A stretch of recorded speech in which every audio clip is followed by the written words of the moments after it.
জুটি বেশি হওয়াতে এনভেলপে টান পড়ে যাওয়া মাত্রই এবার রীতিমতো মেজাজ হারালো ইন্দ্রাণী গাঙ্গুলি। হ্যাঁ বন্ধুরা, ভিডিওতে লাইকতে দেখতে থাকুন। যে মুহূর্তে কিনা ভাগ্যক্রমে ঈশান, আয়ুষ এবং কুসুমকে ইন্দ্রাণী গাঙ্গুলি এবং রাজশেখর গাঙ্গুলির পা ছুঁয়ে আশীর্বাদ করার সময় ভাগ্যের জোরে বাঁচিয়ে দেয়, ঠিক তার পর মুহূর্তে শেষ রক্ষা কোনো মতে না করতে পেরে এক পর্যায়ে সমস্ত জুটিদের হাতে সেই নতুন জীবন শুরু করার জন্য সেই চেকটা তুলে দিতে গিয়ে একে একে সমস্ত জুটিদেরকে দিয়ে দেওয়ার পরবর্তীতে যখন কিনা আয়ুষ এবং কুসুমে এর জন্য তুলে রাখা সেই এনভেলপটাই শর্ট পড়ে যায় এবং এই শর্ট পড়ে যাওয়া দেখে এক পর্যায়ে ইন্দ্রাণী গাঙ্গুলি যখন ঈশানকে ডেকে পাঠায় এবং বলতে থাকে যে ঈশান, এই সমস্ত কিছু কী বলো তো, এরকম একটা এত বড় একটা ইভেন্ট অর্গানাইজ করেছো এবং এর মাঝখানে এই সামান্য ত্রুটিটুকু রাখাটা কি খুব বেশি প্রয়োজন ছিল? আমি কোথায় ভেবেছিলাম যে না, তোমার উপরে বিশ্বাস করে তোমার উপরে সমস্ত দায়িত্ব তুলে দিয়ে আমি হয়তো নিশ্চিন্ত হতে পারবো, কিন্তু এখানে তো দেখতে পাচ্ছি যে না, তুমি সেই শেষ মুহূর্তে এসে হলে কোনো না কোনো ভুল করবি। এবার তুমি আমাকে বলো তো যে এতগুলো জুটির মধ্যে তুমি একটা এনভেলপ কম কী করে রাখতে পারো বলো ঈশান? ঠিক সেই ঈশান বলতে গেছে না তো আমি তো গুনে গুনে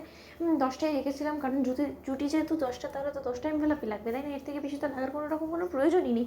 এবং মা যে পায়নি কে পায়নি বলো তো? ঠিক সেই সময় কথা বলা মাত্র রাজশেখর গাঙ্গুলি যখন বলতে থাকে যে শেষের জুটিটা তো পাইনি, ঠিক সেই সময় ঈশান বলতে থাকে যে পাইনি, তাহলে ওদেরকে না দিলেও তো চলবে মা, ও সমস্ত কিছু নিয়ে একদম ভেবো না তো, তারা কোনো রকম কোনো কিছু মাইন্ড করবে না। ঠিক সেই সময় কথা বলা মাত্র ইন্দ্রাণী গাঙ্গুলি যখন বলতে থাকে যে না, সেটা তো কোনো মতেই হতে পারে না, আমি সবাইকে দেবো এবং এদেরকে দেবো না, নতুন জীবন শুরু করবে এরা এবং আমাদের থেকে তারা এরকম একটা চেক পাবে না, সেটা কী করে হতে পারে? যে কোনো মূল্যেই হোক না কেন আমি তো দেবোই। অন্য দিক থেকে এক পর্যায়ে ঈশান যখন কিনা বলতে থাকে যে সর্বনাশ করেছে, এবার যদি কোনো মতে ধরা পড়েছে তাহলে কি শেষে দিয়ে এসে তোরে ডুববে নাকি? অন্যদিকে এক পর্যায়ে শঙ্কর যখন এসে বলতে থাকে যাকে কর্তামা, ওদেরকে তো কোনো রকম কোনো এনভেলপ দেওয়ার কোনো প্রয়োজনই নেই, কারণ ওদের ভবিষ্যৎ আপনিই গড়ে দেবেন এবং তার থেকেও বড় কথা যে শেষের জুটিটা আছে তাদের ভবিষ্যৎ আপনার হাতেই রীতিমতো লেখা আছে, তাহলে আপনি কেনই এত কিছু করছেন বলুন তো? আপনি ওদেরকে নিয়ে একদম ভাববেন, আপনার আশীর্বাদে ওদের জন্য যথেষ্ট। ঠিক সেই মুহূর্তে মীনাক্ষী যখন কিনা চালাকি খাটিয়ে জুটি গুনতে লাগে এবং মীনাক্ষী যখন কিনা দেখে যে 10টা জুটির জায়গায় 11টা জুটি হয়ে গিয়েছে এবং এনভেলপ 10টাই ছিল, ঠিক সেই সময় মীনাক্ষী বলতে থাকে যে দিদি গো দিদি,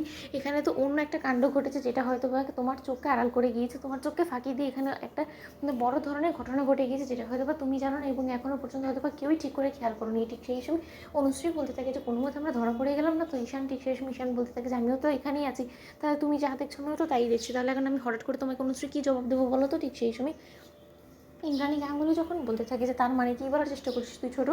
ঠিক সেই সময় মীনাক্ষী বলতে থাকে যে দিদি আমি কোনো কিছু বলার চেষ্টা করছি না, তুমি বরঞ্চ খালি চোখে কোনো কিছু দেখতে পারছো না। এদিকে গুনে দেখো, আমি স্পষ্ট গুনে দেখলাম যে 10টা জুটির জায়গায় 11টা জুটি রয়েছে এবং তার জন্যই তোমার এনভেলপ শর্ট পড়ে গিয়েছে। এবার এই 11 নম্বর জুটিটা কী এবং কী বা তাদের পরিচয় সে সম্পর্কে তোমার একটু ধারণা করাটা দরকার। তুমি বরঞ্চ তাদের মুখটা দেখো না। তো বন্ধুরা, লাইক কমেন্ট শেয়ার করে সাবস্ক্রাইব করতে ভুলো না।